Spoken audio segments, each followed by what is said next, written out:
Chapter 62: The Eternal Moment, the Past, the Future, and Appreciation.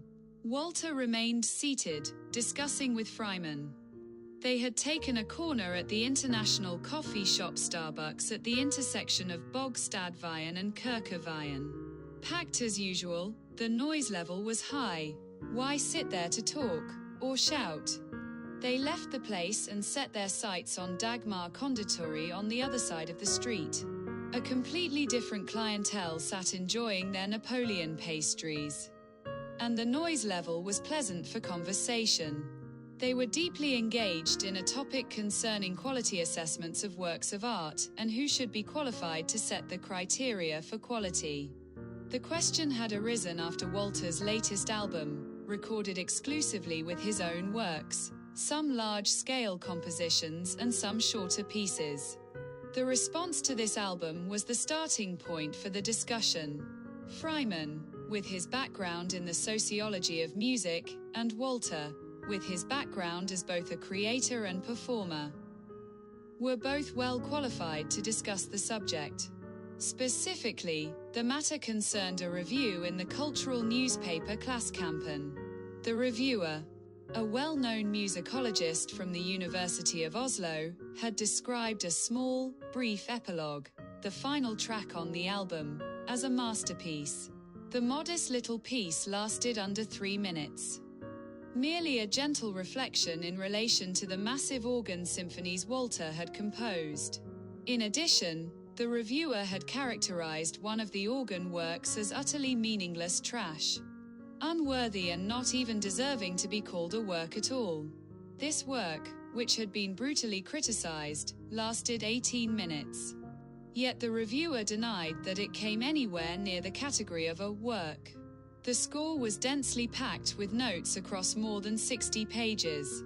Walter had spent 5 weeks with his head and soul deeply immersed in the score and the music itself. In other words, a considerable amount of work. The small, brief epilogue, however, he had not written a score for, but had improvised directly during the recording. The reviewer had completely surrendered to the piece, praising the little epilogue to the skies and calling it a masterpiece. And indeed, he proved to be right, not only from a professional standpoint, but the audience's response was identical. The album sold in huge quantities, and the small epilogue was played incessantly on all national and international radio channels, not only classical music stations, but also popular ones. The epilogue even slipped onto the tough Billboard charts and became a hit of the time. On all streaming platforms, high listening figures poured in continuously. Now the discussion Walter and Freiman were deeply engaged in focused on this discrepancy highlighted by the reviewer. Could a large-scale work such as this organ symphony be given the status of a botched piece, while the small epilogue was granted the status of a masterpiece? According to Freiman, this evaluation disturbed and shook the entire history of music's production of valuable and less valuable works. Who had told the history of music? What qualifications did the storytellers possess? The prevailing quality assessments of music history also formed the basis for our own time. But now Walter's album had shown that these fundamental assessments did not correspond with reality. An obvious cognitive dissonance had arisen.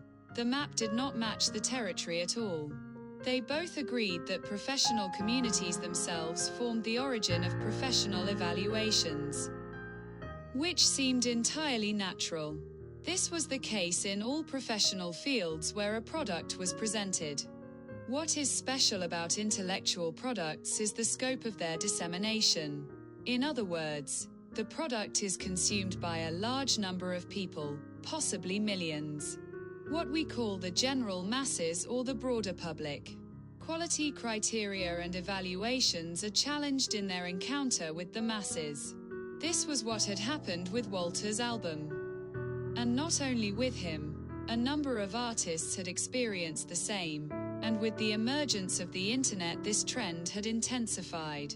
A well-known Norwegian artist, Mette Marlin, sat down at the neighboring table and became living proof of the conclusion these two gentlemen had reached.